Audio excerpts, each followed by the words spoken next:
Okay, so you're looking to really get to grips with the topic, right? Mm-hmm.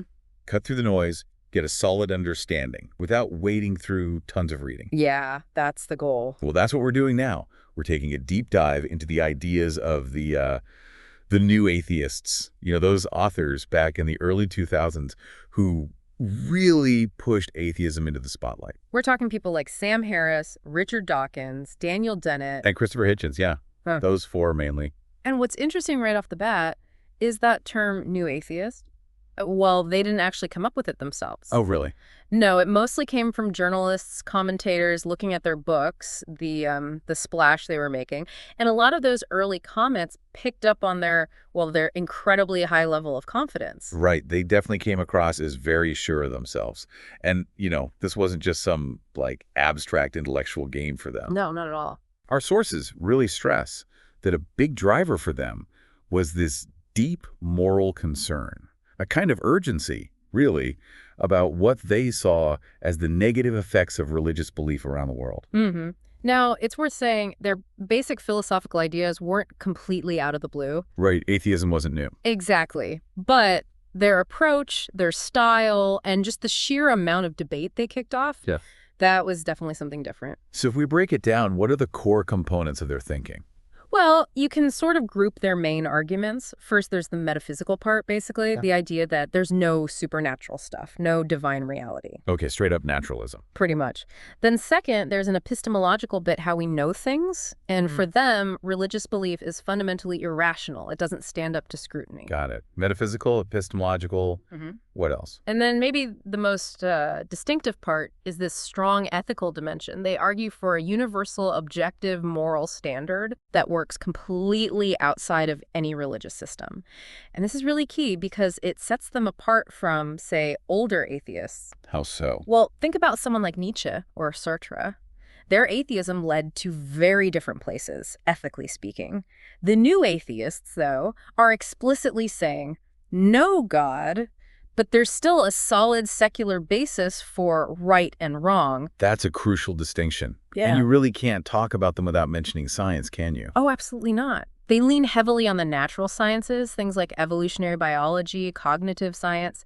They use these fields both to critique religious claims and to try and explain, where religion even comes from in the first place naturally. So science is key to their whole approach. It really is. It kind of underpins their whole methodology. For them, empirical science isn't just one way to know things. It often comes across as the best way, maybe even the only reliable way to get genuine knowledge. Which naturally leads them to demand evidence, right? Yeah. Especially for big claims. Exactly. If you're going to believe something as huge as God exists, you better have some solid, evidence-based reasons. That's their stance. So where does all this lead them? What are the main takeaways? Well, the central conclusions are pretty straightforward. One, science doesn't prove God exists, and actually some argue science makes God seem pretty unlikely. Okay. And two, you can absolutely live a good, meaningful, fulfilling life without religion. In fact, they'd argue maybe even a better life grounded in secular morality and what science tells us about the world. Right. Okay. So let's dig into that a bit more. How about we start with their take on faith and reason? That seems like a core battleground. Definitely. And it's interesting how they actually define faith, because it's not always the same thing. Richard Dawkins, for example, he gives a couple of slightly different takes. Oh, yeah. In The Selfish Gene, he basically calls faith blind trust, believing something without evidence or even against the evidence. So like an intellectual failing. Kind of. But then later in The God Delusion, he goes a bit further. He actually calls faith an evil, because, he argues, it doesn't need justification, and it basically shuts down rational argument. Wow, that's a much stronger claim. From blind to evil. It is. It's a subtle shift, but important. Sam Harris seems closer to that first idea of faith as just believing important stuff without proof, like getting a pass on needing evidence. And Hitchens. Hitchens, typically direct, basically saw it all as wishful thinking at the end of the day. Right. And Dennett had a different angle again, didn't he? Yeah, Daniel Dennett raises a really interesting point. He suggests the whole concept of God might be just too vague, too ill-defined. Like, what are people actually believing when they say they believe in God? So he's questioning if the belief itself is even coherent. Pretty much. Is it a genuine belief in something specific? Or is it more like just saying you believe, or maybe even, as he puts it, believing in belief? Thinking faith itself is good, regardless of whether the content is true. That's a fascinating challenge. It digs into the psychology of belief itself. But, I mean, this whole idea that faith is just obviously irrational, that flies in the face of a lot of history, doesn't it? Oh, absolutely. Our sources point this out. There's a huge tradition in Western philosophy going way back to Augustine and beyond that argues faith and reason can work together, or at least aren't automatically opposed. The new atheists are really setting themselves against that long history. So what's their alternative standard for rationality? It seems to circle back to science. Exactly. A key part of their critique rests on this idea of scientism, which, roughly comes in two flavors. Okay. There's strong scientism, which says empirical science is the only way to real knowledge. And then there's a weaker version that science is just the best or most reliable way to know things about reality. And where did the new atheists fall? Well, Harris and Dawkins, particularly, seem to lean pretty heavily towards the stronger version. Harris has argued that even things like spirituality and ethics should ultimately be approached scientifically, and Dawkins famously said, the question of God's existence is a scientific question. Right. So if science is the benchmark. Then you combine that with evidentialism, the idea that you should only believe things you have good evidence for. Put scientism and evidentialism together. And you end up concluding belief in God is unjustified because there's no scientific evidence. Precisely. They argue there's a lack of good scientific proof for God, and some even think the evidence points against God. Dawkins talks about the God hypothesis, right? Yeah, he frames the idea of a universe designing superintelligence as a scientific hypothesis, and he argues it's not based on evidence, but on, local traditions and personal feelings or revelations. Of course, that whole foundation scientism, evidentialism, that's been challenged too, hasn't it? Oh, definitely. Critics ask, what's the scientific evidence for scientism itself? Or what's the evidence for evidentialism? Can you even apply it consistently to everything we believe? It gets quite circular. It really does. The tools they use are themselves up for debate. Okay, so given all that, how much time do they actually spend tackling the classic arguments for God's existence? You'd think that would be front and center. You would think so, but it's actually kind of surprising. Despite being famous atheists, they don't dedicate huge sections of their main books to meticulously dissecting traditional theistic arguments. Really? Not even Dawkins? Well, Dawkins does have chapters on arguments for and against God in The God Delusion, but many philosophers who work in this area have criticized his treatment. They say it's a bit, superficial. Superficial how? He maybe doesn't engage with the strongest versions of the arguments or ignores a lot of the really detailed philosophical work that's been done on natural theology over centuries. That's a pretty significant criticism. What about Harris? Harris is even more brief on this. He basically thinks atheism is just obvious, so he doesn't spend much time on the arguments for God. He might mention something like the cosmological argument. The first cause idea. Yeah, that one. But he dismisses it pretty quickly. Says, even if there was a first cause, why assume it's the God of the Bible? And it doesn't explain away things like evil or seemingly bad design in nature. Okay. And Hitchens. Yeah. His style was different again. Right, Hitchens was more journalistic, more rhetorical. His main line was basically that the whole God idea is just unnecessary now. Science can explain stuff we used to need God for, like where complexity or apparent design comes from. So God's redundant. A sort of Occam's razor approach, maybe. Don't multiply explanations unnecessarily. Kind of, yeah. And Dennett, going back to his earlier point, argues the concept of God is often just too fuzzy to even have a proper debate about whether it exists or not. If we can't agree on what God means, how can we argue about it? So a real mix of approaches, but maybe not the deep philosophical dive some might expect. But Dawkins does have his famous ultimate Boeing 747 gambit, right? That's his positive argument against God. Yes, that's probably his best-known argument for the improbability of God's existence. It's basically an argument from complexity. How does it go again? He says, look, any God capable of designing this incredibly complex universe would have to be even more complex itself. Okay. And the existence of something that complex arising by chance is astronomically improbable. He uses the analogy of a whirlwind blowing through a junkyard and spontaneously assembling a Boeing 747. Just wouldn't happen. So a super complex God is super improbable. Right. And crucially, such a complex God would itself demand an explanation. Who designed the designer? Ah, the infinite regress problem. Exactly. Dawkins argues the God hypothesis doesn't actually solve the problem of origins. It just pushes it back a step and creates an even bigger problem explaining the designer. It's self-defeating, he thinks. Harris makes a similar point about this regress. But that argument has faced pushback too, hasn't it? Oh, definitely. Philosophers like William Lane Craig have responded pretty strongly. Craig argues that, okay, at best, maybe Dawkins shows God isn't a good explanation for design, which Craig disagrees with anyway, but it doesn't actually show God is improbable or doesn't exist. What's Craig's main counterpoint? A key one is that Dawkins just assumes a complex God would need a cause or an explanation. But, Craig points out, the traditional theological view is that God is a necessary, self-existent being. God doesn't have an external cause, by definition. So Dawkins is attacking a straw man, in a way, or at least not engaging with the actual theological concept. That's Craig's argument. He says Dawkins misunderstands the concept of a necessary being. Craig also suggests Dawkins needs to be clearer about what kind of complexity he's talking about with God and why that specific kind of complexity couldn't just be the ultimate reality. Craig even flips it, saying God's mind might contain complex thoughts, but the mind itself, as the ultimate reality, is fundamentally simple. Wow, yeah. That really gets down to fundamental disagreements about the very nature of God and existence. Okay, let's switch gears. If there's no God, no supernatural, how do the new atheists explain religion itself? Where does it come from? Well, being committed naturalists, looking only for natural causes, they argue religion must have purely natural roots, biological roots, basically. They generally think religious beliefs and behaviors somehow came about through evolution. Either because religion itself helped survival, or it was a side effect of something else. Exactly. It could be adaptive itself, or maybe more likely a byproduct of other traits that were adaptive. Sam Harris sums it up nicely. Religion is a biological thing, stemming from cognitive processes with deep evolutionary history. And Dawkins had that specific idea about kids, right? Yeah, Dawkins proposed one well-known hypothesis. Yeah. Maybe there was a big survival advantage for children to just believe whatever trusted adults told them.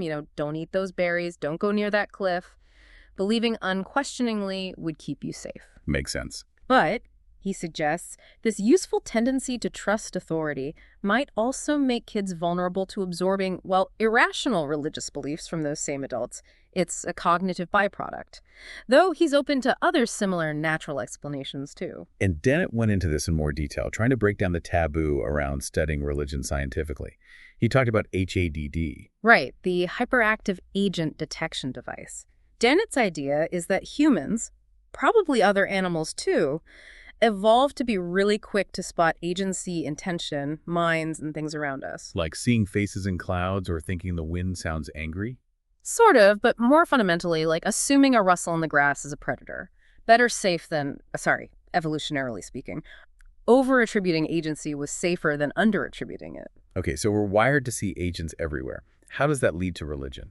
Dennett suggests this HADD system interacts with our tendency to remember and share certain kinds of compelling stories or ideas, what he calls memorable combinations. This creates a kind of fiction-generating machinery that starts hypothesizing unseen agents, supernatural beings to explain things. So our agent-detecting brains plus catchy stories equals gods and spirits. That's the basic idea Dennett explores. He then speculates how complex religions evolved culturally from these natural cognitive roots.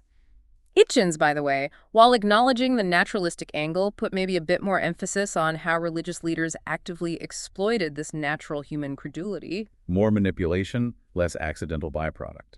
A slightly different emphasis, yeah.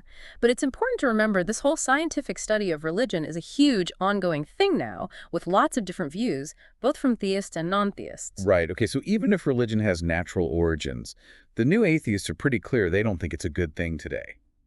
This leads into their moral critique, which is often where they get most passionate. Absolutely. There's a strong consensus among them. Okay, maybe religion helped us survive way back when, but that doesn't mean it's beneficial now. In fact, Harris, Dawkins, Hitchens especially, are quite blunt in morally condemning religion and religious people based on the bad consequences they see flowing from these beliefs. And they list examples, right? Both historical and current. Oh, yeah. They point to things pretty much everyone agrees are bad, religiously motivated violence, like suicide attacks, the Inquisition, witch hunts, historical religious wars, homophobia. Things that are hard to defend. Right. But they also include more controversial things, like religious opposition to certain lifestyles, victimless crimes, or the criminalization of abortion or euthanasia. Some even argue that raising a child within a specific faith constitutes a form of child abuse, by imposing unsubstantiated beliefs. Wow, that's a strong claim. And Harris ties this directly back to their view of faith, doesn't he? Yes, Harris makes that link explicit. He argues that faith itself, believing things without good reason, is the root cause of these harms. Because if you're convinced you're right based on faith, even against evidence, you might feel justified in doing terrible things in the name of that faith. So the epistemology and the morality are directly connected for him. And they obviously reject the idea that religion makes people good. Completely. They counter that claim by just listing all these negative examples. And they also have responses ready for the inevitable counter-argument about atheistic regimes like Stalin or Hitler. What do they say to that? Well, first, they often question whether Hitler was truly an atheist. Second, they argue these regimes, even if not theistic, often acted like religion's dogmatic ideology, cults of personality, intolerance. And third, maybe most crucially, they say even if someone like Stalin was an atheist, his crimes weren't committed because of atheism or in the name of atheism, unlike many religious atrocities. So the motivation matters. It wasn't atheism telling him to kill people. That's their argument. So overall, they generally agree that religious belief leads to worse moral outcomes than atheism, though Dennett, characteristically, is a bit more cautious, saying we probably need more solid empirical data before making sweeping claims like that. Okay, so if they're rejecting religious morality, what do they put in its place? They clearly have strong moral views themselves. They do, and that implies they believe in some kind of moral standard. Since they reject the supernatural, it has to be a secular, natural standard. Importantly, they pretty much all reject ethical relativism, the idea that morality is just subjective or cultural. They think there are real, objective moral truths. It seems so. Harris talks about transcendent values like justice. Others talk about a basic human consensus on right and wrong, or just implicitly use a universal standard when they criticize religion. They aren't saying anything goes. But that opens up a whole bunch of philosophical cans of worms, doesn't it? Like, first, what is this secular morality? What does it actually say? Right. Harris is the most explicit here. He argues morality is fundamentally about the well-being, the happiness and suffering of conscious creatures. Good actions increase well-being, bad actions decrease it. Okay, sounds like utilitarianism, basically. Yeah. Maximize happiness, minimize suffering. Broadly, yes. But then, okay, if it's not revealed by God, how do we know this moral standard? Where does our moral knowledge come from? Good question. They seem to generally land on something like inherent moral knowledge or moral intuitions. Harris uses that exact phrase. It's like, we just have a basic built-in sense of fairness, empathy, right and wrong, probably shaped by evolution. So it's innate in a way. But then what makes it objectively true? If it's just biology or intuition, why isn't that just another form of relativism relative to our species, maybe? What's the actual foundation? That's the really tricky part. Harris, again, points to biology. Our brains evolved to value well-being. Dawkins offers those Darwinian reasons for moral behavior, kin selection, reciprocity, etc. Dennett likely agrees with an evolutionary story. But the criticism is, okay, that explains why we behave morally, perhaps, but it doesn't necessarily explain what makes moral claims true. Right. Explaining the origin of moral feelings isn't the same as justifying moral principles. Exactly. It's a gap evolutionary ethics often struggles with. What grounds the ought if everything is just is? And then the final big question. Even if we know what's right, why should we bother being moral in a godless universe? No heaven or hell. So what's the motivation? Harris suggests being moral generally leads to a happier life for oneself and society. It sort of enlightens self-interest mixed with empathy. Dawkins, when asked why be good, often just points out that, look, many atheists are good people. But that doesn't really answer why, does it? It just shows God isn't necessary for morality. Precisely. It shows it's possible to be a moral atheist, but doesn't fully explain the motivation or the reason why one should be moral if they don't feel like it. It's still a live debate in secular ethics. Absolutely. Okay, moving on. If there's no God, then logically no divine revelations, right?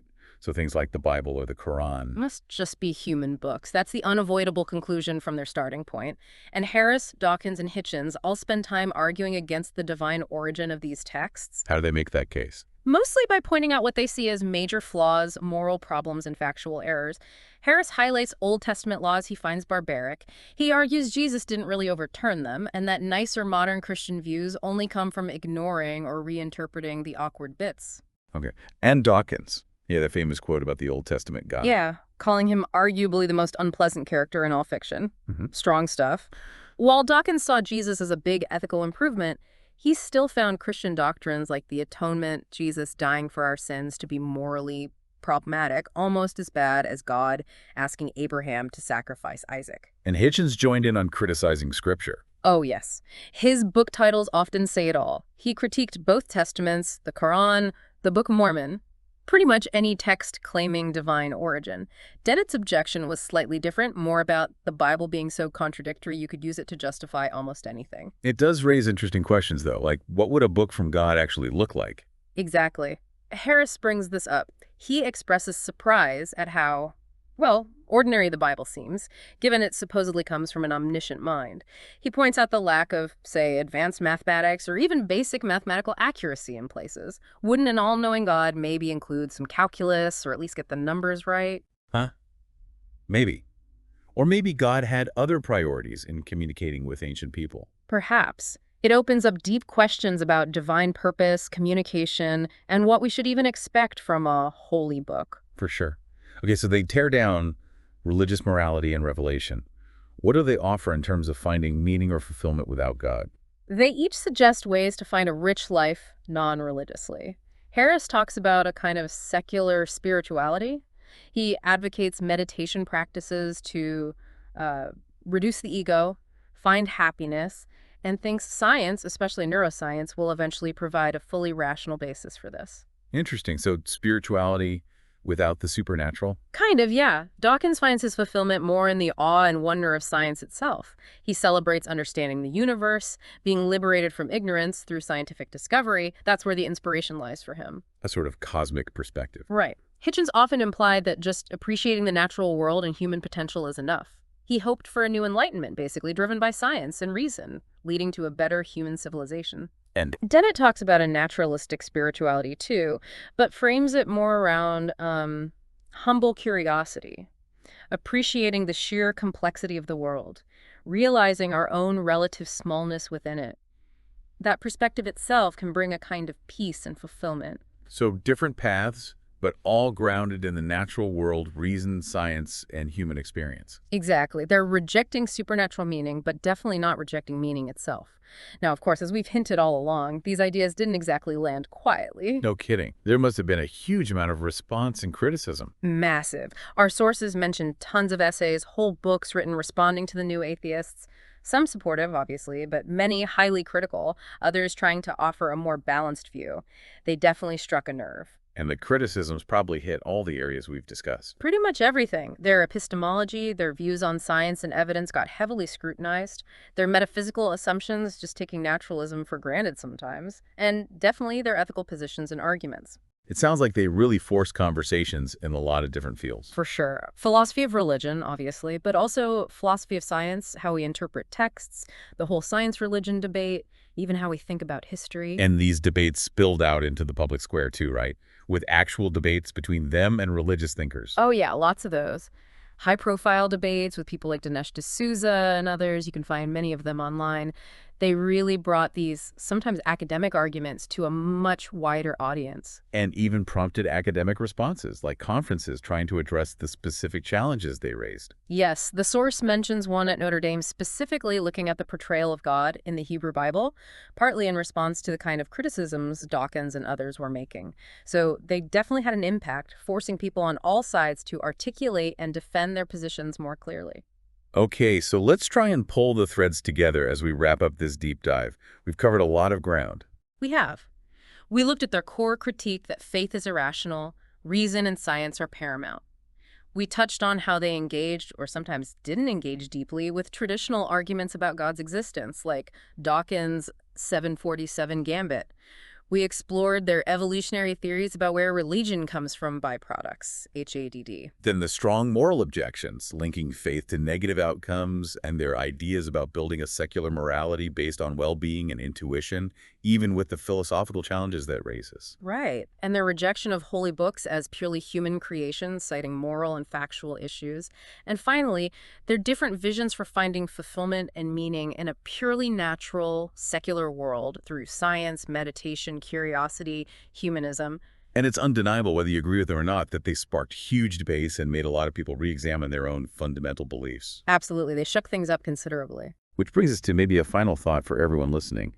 Thinking about the new atheists' intense focus on evidence and reason, how could applying that same standard consistently, not just to religion, but to other deeply held beliefs or convictions in your life, how might that work? Yeah, what would be the benefits of demanding that kind of rigorous evidence-based justification across the board? And maybe what might be the drawbacks or challenges of trying to live that way consistently? Something to chew on. A really interesting question to take away. Guys, see you in another podcast. Don't forget to subscribe to our channel.